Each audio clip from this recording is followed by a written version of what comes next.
வாங்க வணக்கம் மக்களே. இன்னைக்கு நம்ம என்ன பார்க்க போறோம் அப்படின்னு பார்த்தீங்கன்னா, ரோமியோ அப்படின்னு படத்தோட கதையை பற்றி தான் பார்க்க போறோம். இது நம்ம விஜய் ஆண்டனி நினைப்பில் திரையரங்கில் வந்திருக்கு. வேற லெவல் ஃபன் ஃபில் ரோமோ காமோ அப்படிங்கிற மாதிரி ரொமான்டிக் காமெடி படமாக தான் இது பயங்கரமாக வந்திருக்கு. வாங்க நம்ம கதைக்குள்ள போகலாம். படத்தை ஓப்பன் பண்ணோன்னா 1999 ஒரு சின்ன பையன் ஒரு கலவரத்தில் தன் தங்கச்சியை தேடிட்டு இருக்கான். ஜனனி அப்படிங்கிற மாதிரி தேட அப்படியே கட் பண்ணி தலைவன் முழிச்சு எந்திரிக்கிறாரு. எப்போ அப்படின்னு பார்த்தீங்கன்னா 2024 இப்போ தலைவன் எங்கே இருக்கான் விஜய் ஆண்டனி அப்படின்னு பார்த்தீங்கன்னா, அவர் மலேசியாவில் ஒரு குக்கா இருக்காரு. அவர் பேர் அறிவு. அந்த அறிவு ஏஜ் எவ்வளோ ஆச்சு அப்படின்னு பார்த்தீங்கன்னா 35 இயர்ஸ் அன்மேரிடா தலைவன் மலேசியாவில் இருக்கான். எதுக்காக அப்படின்னா, நல்லா சம்பாதிக்கணும், ஒரு வழியாக செட்டில் ஆகணும் அப்படின்னு சொல்லிட்டு அங்கே செட்டில் ஆகிறதுக்கோசம் பயங்கரமாக உழைத்து கொண்டிருக்கிறார். அவருக்கு லவ்வுங்கிறது சுத்தமாக செட்டே ஆகலை. அவருக்கு ஏன்னா மொத்தமாகவே ஒர்க்கில் கான்சன்ட்ரேஷன் பண்ணனால அவருக்கு லவ்வே செட் ஆகலை. இப்போ மொத்தமாக சம்பாரித்து ரிட்டன் வராரு. எங்கே அப்படின்னு பார்த்தீங்கன்னா, நம்ம ஊருக்கே ரிட்டன் வரலாம் அப்படின்னு சொல்லி தான் ஊருக்கே ரிட்டன் வரும்போது அப்போ சொல்கிறாரு, வேலையெல்லாம் பார்த்துட்டோமாமா, எனக்கு இந்த லவ் மட்டும்தான் பேலன்ஸு, அதையும் ஒரு கை பிடிச்சிருமே அப்படிங்கிற மாதிரி அண்ணாச்சி சொல்கிற மாதிரி தௌலத்தான் சொல்கிறாரு. அது மட்டும் இல்லாமல் இவங்க வீட்டில் ஸ்ட்ரிக்டாக சொல்லிடுறாரு இவர், எனக்கு ஒரு பொண்ணு மேலே லவ் வந்தால் மட்டும்தான் அந்த பொண்ணை கல்யாணம் பண்ணிக்குவேன், எனக்கு லவ் மேரேஜ் தான் பண்ண அப்படிங்கிற மாதிரி ஸ்ட்ரிக்டாக சொல்லிடுறாரு. அப்படியே கட் பண்ணால் அப்படியே ஹீரோயினை காமிக்கிறாங்க. ஹீரோயின் மிகப்பெரிய ஒரு கனவு இருக்காங்க. அவங்க பேர் லீலா. அவங்க நான் எப்படியாவது மிகப்பெரிய ஒரு ஹீரோயின் ஆகணும் அப்படிங்கிறது தான் அவங்களோட எய்ம். பல கம்பெனியில் சான்ஸ் தேடிட்டு இருக்காங்க. அதே நேரத்தில் ஐடியில் ஒர்க் பண்ணிட்டே சான்ஸ் தேடிட்டு இருக்காங்க. டேரக்டர் இல்லைம்மா உனக்கு சான்ஸ் இல்லைன்னு சொல்லிட்டாங்க, ப்ரொடியூசர் பொண்ணு தான் நடிக்க வைக்கிறாங்க போல, உனக்கு சான்ஸ் கிடையாது அப்படின்னு சொல்லிடுறாங்க. ஹீரோயின் பயங்கரமாக டென்ஷன் ஆயிடுறாங்க. ஃப்ரெண்ட்ஸு கூப்பிட்டு சரக்கு அடிக்கலாமா அப்படின்னு சொல்லிட்டு ஃப்ரெண்ட்ஸ் எல்லாத்தையும் கூப்பிட்டு தண்ணியை போடுறாங்க. டப்பு டுப்புன்னு 2 லான்ஸ் இறங்குது. அப்போ தான் நம்ம லீலாவோட அப்பா கிட்டேருந்து ஃபோன் வருது, இந்த மாதிரி உங்கள் தாத்தா இறந்துட்டாரு, நீ ஊருக்கு திரும்ப அப்படின்னு சொல்லி. இப்போ லீலா ஊருக்கும் கிளம்பி போகிறாங்க. அதே டைமில் தான் ஹீரோவும் ரொம்ப லாங் ரிலேஷன், அதாவது ஒரு சொந்தக்காரங்க. அதனால் அவரும் அந்த டெத்துக்கு போக அப்போ ஹீரோயினை பார்த்தவொடனே ஹீரோவுக்கு ரொம்ப பிடிச்சி போயிடுது. ஆஹா, இந்த பொண்ணு தாங்க 35 வருஷமாக தேடிட்டு இருந்தேன் அப்படிங்கிற மாதிரி ரொம்ப பிடிச்சி போகுது. அதே டைமில் லீலாவோட அம்மாவுக்கு ஒரு மயக்க நிலையில் ஆயிடுறாங்க. ஹாஸ்பிட்டல்லையும் அட்மிட் பண்ணுறாங்க. அப்போ பணம் பற்றாக்குறை இருக்கிறதுனால இப்போ நான் உதவி பண்ணுறேங்க அப்படிங்கிற மாதிரி இவர் போய் விஜய் ஆண்டனி போய் ஒரு 4 lakhs கட்டி அவங்க அம்மா ட்ரீட்மெண்ட்டுக்கு செலவு பண்ணுறாரு. அதே டைமில் அவங்க அப்பா அம்மா கிட்டேயும் எனக்கு அந்த பொண்ணை பிடிச்சிக்கு பேசி பாருங்க அப்படிங்கிற மாதிரி சொல்லிடுறாரு. அவங்க நம்ம ஹீரோவோட அறிவோட பேரண்ட்ஸும் பொண்ணோட வீட்டில் பேசலாம் அப்படிங்கிற மாதிரி ஒரு முடிவு இருக்குது. அதே டைமில் தான் நம்ம லீலாவோட அப்பா பயங்கரமான ஒரு ஸ்ட்ரிக்ட் டேட். அந்த ஸ்ட்ரிக்ட் டேடுக்கு தெரிஞ்சிருச்சு இந்த மாதிரி ஹீரோயின் இந்த ஆடு சினிமாலாம் சான்ஸ் தேடிட்டு இருக்கு. ஆட் ஒரு பார்த்துட்டு இந்த பொழப்புக்கு தான் நீ போனியா சென்னை அப்படிங்கிற மாதிரி கேவலமாக திட்டி விட்டுறாங்க ஹீரோயினை. நீ எங்கேயும் போகாத, வீட்டிலே இரு அப்படிங்கிற மாதிரி பயங்கரமாக சண்டை போயிட்டுருக்கு. அந்த சண்டை நேரத்தில் தான் ஹீரோவோட அப்பா ஃபோன் பண்ணுறாங்க ஹீரோயினோட அப்பாவுக்கு, இந்த மாதிரி என் பையனை கேட்கலான்னு இருந்தோம் அப்படிங்கிற மாதிரி கேட்க, அப்போ ஹீரோயினோட அப்பாவுக்கு ஒரு யோசனை தோணுது, கம்மன் இவனுக்கே கட்டி வச்சிருவோம், பார்க்குறதுக்கு நல்லா தான் இருக்கான், வெல் செட்டில்டாக இருக்கான், இவனுக்கே கட்டி வச்சிருவோம், ஒரே வார்த்தை உனக்கு கல்யாணம் அப்படிங்கிற மாதிரி சொல்லிடுறாங்க. ஹீரோயினுக்கு மிகப்பெரிய ஒரு ஷாக். நான் ஃப்ரெண்டுக்கு ஃபோன் பண்ணி இதெல்லாம் செட் ஆகாது, நான் இங்கேருந்து ஓடி போகலான்னு இருக்கேன் அப்படிங்கிற மாதிரி சொல்லும்போது தான் ஃப்ரெண்டு ஒரு வார்த்தை சொல்கிறாரு, அது மாப்பிள்ளையை பார்க்கறதுக்கு கொஞ்சம் அப்பாவி மாதிரி தெரியிறான், அவனை ஈஸியாக ஏமாத்திடல, அதனால் நீ என்ன சொல்லு அப்படின்னு பார்த்தீங்கன்னா, பொண்ணு பார்க்க வரும்போது ஒரே வார்த்தையாக கேளு, நான் சென்னையில் தான் ஐடியில் இருக்கேன், சென்னையில் தான் நான் இருக்கணும், அதனால் அங்கேயே வீடு எடுக்க முடியுமா அப்படிங்கிற மாதிரி கேளு. அதுக்கு ஓகே சொன்னான்னா நீ கல்யாணத்துக்கு ஒத்துக்கோ, கல்யாணம் பண்ணதுக்கு அப்புறமா அவர் வீடு எடுத்த உடனே நம்ம எல்லாருமே ஃப்ரெண்ட்ஸாக அங்கே தங்கிடலாம், அவர் உன்னை தொடவே மாட்டார், நம்ம பாட்டுக்கு சான்ஸ் தேடிட்டு இருக்கலாம், நீயும் ஹீரோயின் ஆனதுக்கப்புறம் அவர் டைவர்ஸ் பண்ணிடு அப்படிங்கிற மாதிரி ஒரு மிகப்பெரிய ஒரு பிளானை போடுறாங்க. அந்த பிளானுக்கு ஹீரோயின் அதே மாதிரி ஹீரோ கிட்ட கேட்க இந்த மாதிரி வீடு எடுக்க முடியுமா, ஹீரோவும் அவ்வளோதானே எடுத்துருவோம் அப்படிங்கிற மாதிரி சொல்கிறாங்க. அதே நேரத்தில் கல்யாணத்துக்கு ஒத்துக்கிறாங்க. இப்போ கல்யாணம் நடக்குது. ஹீரோ ஹீரோயினோட கையை வைக்க அப்போ ஹீரோயின் கண்ணுலேருந்து தண்ணியாக கொட்ட, இப்போ கொட்டின கொட்டையில் ஹீரோவுக்கு என்ன பண்ணுறதுன்னு தெரியாமல் ஒரே முழின்னு முடிக்கிறாரு. அப்போ தான் விடிவி கணேசர் அவர் தான் மாமா, அவர்கிட்ட மாமா என்ன மாமா ஹீரோயின் அழுகுது அப்படிங்கிற மாதிரி சொல்ல, ஹீரோயின் ஃபஸ்ட்டு கல்யாணத்தப்போ பொண்ணு அழுவும், அதுக்கப்புறம் கல்யாணத்துக்கு அப்புறம் மாப்பிள்ளை அழுகணும் அப்படிங்கிற மாதிரி இவர் காமெடி பண்ண. இப்போ கிளம்பி எல்லாரும் சென்னை போகிறாங்க. சென்னை போனதுக்கப்புறமா தெரியுது ஹீரோயினுக்கு சுத்தமாகவே இந்த கல்யாணத்தில் பிடிக்கல, டப்புன்னு டோரை சாத்தி நீ போய் வெளியே போய்ட்டு அப்படிங்கிற மாதிரி சொல்லிடுறாங்க. அதே டைமில் ஹீரோயினோட ஃப்ரெண்ட்ஸ் அங்கேயே தங்கிடுறாங்க. ஹீரோக்கு ஒன்றுமே புரியல, என்னடா இது இவ்வளோ கட்டாயப்படுத்தி எதுக்கு இவங்க மேரேஜ் பண்ணாங்க அப்படிங்கிற மாதிரி இவரும் ரொம்ப குழப்பத்தில் இருக்காரு. அப்போ தான் ஹீரோயின் சொல்கிறாங்க, நம்மகிட்ட வந்து நான் உங்களுக்கு டைவர்ஸ் தந்துடுறேன், உங்கள் வாழ்க்கை எதுக்கு நான் கெடுக்கணும், எனக்கு வந்து இந்த மேரேஜில் சுத்தமாக இன்ட்ரெஸ்ட் இல்லை, நான் ஹீரோயின் ஆகணும், பெரிய ஹீரோயின் ஆகணும் அப்படிங்கிற மாதிரி சொல்லிட்டு போயிடுறாங்க. ஹீரோக்கு வந்து என்ன பண்ணுறதுன்னு தெரியாமல் அவர் மாமாவோட சேர்ந்து ஒரு பாரில் வந்து தண்ணியை போட்டிருக்காரு. அதாவது அவர் போட மாட்டார், மாமாவுக்கு தண்ணியை ஊற்றி கொடுத்து எனக்கு ஒரு ஐடியா சொல்லுங்க மாமா, என் ஒய்ஃபை எப்படி கரெக்ட் பண்ணுறது அப்படிங்கிற மாதிரி கேட்டிருப்பாரு. என்ன தம்பி சொல்கிற, ஒய்ஃபை கரெக்ட் பண்ணுறியா, சொல்கிறதுக்கே இவ்வளோ கூச்சமாக இருக்குது பார்த்தியா அப்படிங்கிற மாதிரி அவர் ஸ்டைலில் வந்து சொல்ல, அப்போ யோகி பாபு ஏன்டா டேய் உனக்கு ஐடியாவும் சொல்ல தெரில, ஒன்றும் சொல்ல தெரில, ஓரம் தள்ளு, நான் ஐடியா சொல்கிறேன் அப்படின்னு சொல்லி யோகி பாபு ஒரு ஐடியா சொல்கிறாரு. ஃபஸ்ட்டு வந்து நீ அறிவா அந்த பொண்ணுக்கு கால் பண்ண அப்படின்னு சொன்னோன்னா, கால் பண்ணவொன்னே அறிவுன்னு சொன்னவொன்னே அந்த பொண்ணு கோவத்தில் கட் பண்ணிடுச்சு. இப்போ அறிவுன்னு சொன்னால் உன்னை சுத்தமாக பிடிக்க மாட்டேங்குது, அதனால வந்து நீ வேறொரு பையனாக கால் பண்ணி நான் உங்கள் மிகப்பெரிய ஃபேன் அப்படிங்கிற மாதிரி பேசி அவருக்கு ஆறுதல் பண்ணு, அவளுக்கு வந்து புரிஞ்சுக்கோ நீ அப்படிங்கிற மாதிரி ஒரு ஐடியா கொடுக்க, இவரும் வந்து ஃபோன் பண்ணி நான் தான் விக்ரம் பேசுகிறேன், உங்கள் மிகப்பெரிய ஃபேன், உங்களை ரீல்ஸ்ல எல்லாம் பார்த்துருக்கேன், இன்ஸ்டா ரீல்ஸில் நீங்கள் ஒரு பெரிய நடிகை ஆவீங்க அப்படின்னு புகழ்ந்து தள்ளுறான் அந்த விக்ரம். வந்து நம்ம ஹீரோவே விக்ரம்னு பேரை மாற்றி ஃபோனில் பேசிகிட்டு இருக்கிறேன். அப்போ வந்து ஹீரோயினுக்கு வந்து ரொம்ப பிடிச்சிருது. ஆஹா அச்சச்சோ இப்படி ஒரு ஃபேனா, நம்மளுக்கு மோட்டிவேஷனாக இருக்குது, இந்த மோட்டிவேஷன் கொடுத்துட்டே இருங்க டெய்லி, நான் பெரிய ஹீரோயினாக காமிக்கிறேன் அப்படிங்கிற மாதிரி சொல்ல, இப்போ வந்து ஒவ்வொரு இடத்துல சான்ஸ் தேடிட்டே இருக்காங்க. இவங்களும் விக்ரமுக்கும் நம்ம ஹீரோயினுக்கும் வந்து பாண்ட் அதிகமாகுது. அதாவது ஹீரோவே தான், அறிவு தான், ஆனால் விக்ரமாக பேசிகிட்டு இருக்காரு ஹீரோயினோட ஃபோனில் மட்டும். அவங்களுக்கு வந்து தினம் ஃப்ரெண்ட்ஷிப்பாக டெய்லி பேசி கால் பண்ணி பேசிகிட்டு இருக்காங்க. இந்த மாதிரி எல்லா கஷ்டத்தையும் அவங்க அன்னைக்கு நாள் நடந்தது சொல்ல, இவரு வந்து அதுக்கு மோட்டிவேஷனாக சொல்ல, இந்த மாதிரி ஒரு லவ் நடந்துட்டு இருக்கு. அதாவது இவர் வந்து நம்ம ஹீரோ வந்து ஒன் சைடாக லவ் பண்ணிருக்காரு அந்த பொண்ணை அப்படிங்கிற மாதிரி, விக்ரம்னு ஒரு பேரை மாற்றி லவ் பண்ணிருக்காரு. இப்போ இதெல்லாம் நடந்துருக்கு. ஹீரோயின் வந்து பல சான்ஸுங்க தேடிட்டு இருக்காங்க.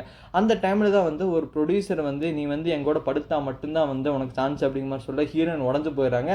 அதை கேட்ட ஹீரோனா அதாவது விக்ரமுக்கு வந்து சொல்லுவாங்க அந்த ஹீரோயின், இந்த மாதிரி வந்து என்னை இப்படி பண்ணிட்டா அப்படிங்கிற மாதிரி சொல்ல, விக்ரமுக்கு வந்து கோவம் வந்துடும்.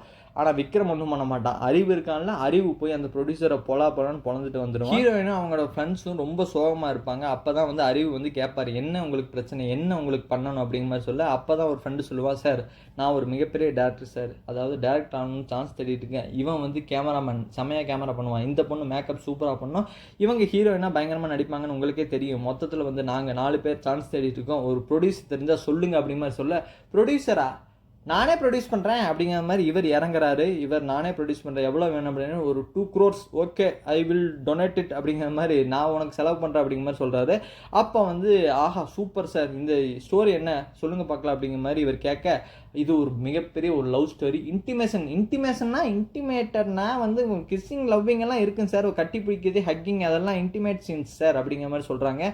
அப்படியா, இது சரி வராது. ஏன் சார் சரி வராது, நானே ஹீரோவை பண்ணால் தான் இது சரி வரும், நான் ஹீரோவை பண்ணுறதுனா நான் ப்ரொடியூஸ் பண்ணுறேன் அப்படிங்கிற மாதிரி ஸ்ட்ரிக்டாக சொல்லிடுறாரு. இவருக்கு வேறு வழி இல்லாதனால ஹீரோயினும் ஒத்துக்க வைக்கிறாங்க. ஃப்ரெண்ட்ஸ் எல்லாம் சேர்ந்து அவரை வந்து ஹீரோவாக மாற்றிடுறோம் நாங்கள் அப்படின்னு சொல்லி கட்டிங்கெல்லாம் பண்ணிட்டு வந்து இப்போ ஹீரோ மாதிரி லுக்கு வர இவர் வந்து நடிச்சிருவார், நம்ம எப்படியாவது நம்மளுக்கு இதுதான் கடைசி சான்ஸு, நீ ஹீரோயின் எல்லாம் நானும் டேரக்டர் இல்லைன்னு ஒத்துக்க வச்சு மொத்தமாக வந்து ஹீரோயின் சேர்ந்து இப்போ வந்து படத்தெல்லாம் நடிக்க போகிறாங்க, பூஜையெல்லாம் போகிறாங்க. பூஜை போடும்போது தான் பொண்ணோட அப்பா வந்து சொல்கிறாரு, ஏற்கனவே இது வேணான்னு சொல்லி தாங்க உங்களுக்கு கட்டி வச்சேன், நீங்கள் என்னென்னா இல்லைங்க அவங்களுக்கு நல்ல நடிப்பு வரும்னு நான் நம்புகிறேன், அவங்க வந்து பெரிய ஹீரோயின் ஆவாங்க அப்படின்னு இவரும் மோட்டிவேஷனாக பூஜையில் பேச, இப்போ வந்து படத்தை ஸ்டார்ட் பண்ணுறாங்க. படத்தை ஸ்டார்ட் பண்ணுறதுக்கு முன்னாடி ஃபஸ்ட்டு வந்து ரிஹர்சல் பார்த்துக்கலாம் அப்படின்னு சொல்லி ஃபுல் ரிஹர்சல் சீனாக போகுது. இவங்களுக்குள்ள சுத்தமாக கெமிஸ்ட்ரியே வரமாட்டேங்குது. அதே டைமில் வந்து விக்ரமோட நல்ல கெமிஸ்ட்ரி போல், விக்ரமோட எப்பவும் டெய்லி ஃபோனில் வந்து ஜாலியாக பேசுவாங்க. இவங்களுக்குள்ள சுத்தமாக கெமிஸ்ட்ரி, அறிவுக்கும் லீலாக்கும் கெமிஸ்ட்ரி இல்லை, ஆனால் வந்து விக்ரமுக்கும் லீலாவுக்கு கெமிஸ்ட்ரி இருக்குது, ஹவு இஸ் இட் பாசிபிள் மாதிரி இவங்களுக்குள்ள சுத்தமாக கெமிஸ்ட்ரி இல்லாமல் ஒவ்வொரு ஆக்டிங்காக நடந்துகிட்டே இருக்குது. அந்த வந்து மொத்தத்தில் தயாராகி 2 பேருமே படத்தில் நடிக்க ஆரம்பிக்கிறாங்க. 2 பேருமே எல்லா சீனும் நடிக்க ஆரம்பிக்கிறாங்க. அப்போ தான் வந்து என்ன நடக்கும் அப்படின்னு பார்த்தீங்கன்னா, நம்ம விக்ரம் ஒரு மிரர் வந்து கிஃப்ட் பண்ணியிருப்பார். அந்த மிரர் வந்து ஒரு ஷூட்டிங்கில் உடஞ்சி போக, அப்போ ஹீரோயின் கத்திடுவாங்க, இந்த மாதிரி வந்து ஏன் நீ வந்து என் லைஃப்பில் வந்ததே நீ தப்பு, இந்த மிரர் வேற உடச்சிட்டு அப்படிங்கிற மாதிரி பயங்கரமாக அறிவு மேலே லீலா கத்த, அப்போ தான் அறிவுக்கு புரியுவோ இவங்க விக்ரம் காதலிக்கிறாங்க போல், அதனால தான் வந்து அந்த கண்ணாடி உடஞ்சதுக்கே பயங்கரமாக சண்டை போடுறாங்க அப்படிங்கிற மாதிரி இவரும் நினச்சிக்கிறாரு. கொஞ்ச நாள் போக அந்த சினிமாவில் வந்து ஒரு ஃபைட் சீன் எடுக்கிறாங்க. அந்த ஃபைட் சீன் வந்து நெருப்பு பயங்கரமாக வச்சு ஃபைட் சீன் எடுக்கிறாங்க. அப்போ தான் வந்து நெருப்புனா இவருக்கு சின்ன வயசுலேருந்தே பயம், சரி பரவாயில்ல ஹீரோயினுக்கோசம் நம்ம பண்ணுவோம் அப்படின்னு சொல்லி அந்த ஃபைட் சீனை வந்து பண்ணவும் போகிறாரு. அதே டைமில் வந்து அந்த ப்ரொடியூசரை போய் இவர் அடிச்சுட்டு வந்தார்ல, ஹீரோயினுக்கோசம் ஒரு ப்ரொடியூசரை அடிச்சுட்டு வந்தார்ல, அவருக்கு வந்து இந்த நியூஸ் போது இவங்க 2 பேர் ஹீரோயின் நடிக்கிறாங்க அப்படின்னு சொல்லிட்டு இவங்க 2 பேர் நடிக்கவே கூடாது, ஏதோ ஒன்று பண்ணணும் அப்படின்னு சொல்லிட்டு அந்த ஃபைட் சீனில் வந்து நிஜமான ரவுடிகளை வந்து ஜூனியர் ஆர்டிஸ்ட்டே இறக்கி விட்டுருவாங்க. இப்போ வந்து நிஜமான ரவுடிங்க வந்து நிஜமாவே நம்ம ஹீரோவை அடிக்க ஆரம்பிச்சு ஹீரோயினையும் நல்லா கயிறில் வச்சு கட்டி அடிக்க ஆரம்பிச்சிருவாங்க.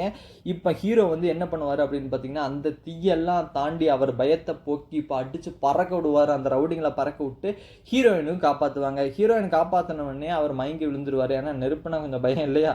அந்த மாதிரி ஹீரோயினை காப்பாற்றிட்டு மயங்கிடுவார். அவர் தூக்கி ஹாஸ்பிட்டல்லையும் சேர்த்துருவாங்க. ஹாஸ்பிட்டலில் சேர்த்துக்கப்புறம் தான் ஹீரோயின் வந்து ஹீரோயிட்ட கேட்பாங்க, நான் உங்களை வெறுத்த தான் செஞ்சுருக்கேன், நீங்கள் ஏன் இவ்வளோ அன்பு காட்டுறீங்க, எதுக்காக என்னை காப்பாற்றுனீங்க, நீங்கள் எதுக்கு இவ்வளோ வந்து ரொம்ப அன்பாக இருக்கீங்க, நான் உங்களுக்கு எதுவுமே திருப்பி செய்ய முடியாது, நீங்கள் இனிமேல் செய்யறதை நிறுத்திடுங்க அப்படிங்கிற மாதிரி சொல்ல, சரிம்மா காசு போட்டாச்சு, படம் மட்டும் நினச்சிட்டு நான் உனக்கு டைவர்ஸ் தந்துடுற அப்படிங்கிற மாதிரி பேச முடிக்கிறாங்க.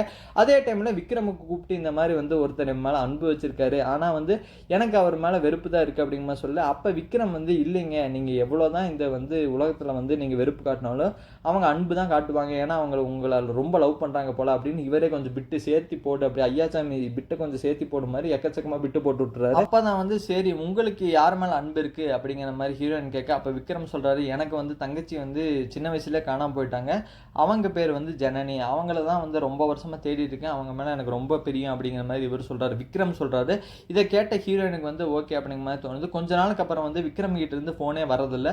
அப்புறம் கொஞ்ச நாளுக்கு அப்புறம் விக்ரம் கிட்ட இருந்து ஃபோன் வந்து சரி பண்ணுவோம் அப்படிங்கிற மாதிரி ஃபோன் வந்து பண்ணிகிட்டே இருக்காங்க. அப்போ வந்து விக்ரம் எடுத்த உடனே நான் உங்களை உடனடியாக மீட் பண்ணணும் அப்படிங்கிற மாதிரி விக்ரம் கிட்ட சொல்கிறாங்க. அப்போ இந்த அறிவுக்கு வந்து என்ன போய் ஏன் விக்ரம லவ் சொல்ல போகிறாங்களோ அப்படின்னு சொல்லி இவரும் வந்து ஒரு ரெஸ்டாரண்ட்டுக்கு போகிறாரு. அப்போ தான் வந்து லீலா வந்து அறிவு நீங்கள் எங்கே இங்கே அப்படின்னு சொல்லி கேட்க, அப்போ லீலா நீங்கள் எங்கே இங்கே அப்படின்னு 2 பேர் மாறி மாறி கேட்டுக்கிறாங்க. அப்போ தான் இல்லை நான் ஒரு ஃப்ரெண்டை மீட் பண்ண வந்தேன் அப்படின்னு சொல்லி அறிவு சொல்ல, அதே தான் வந்து லீலாவும் சொல்கிறாங்க.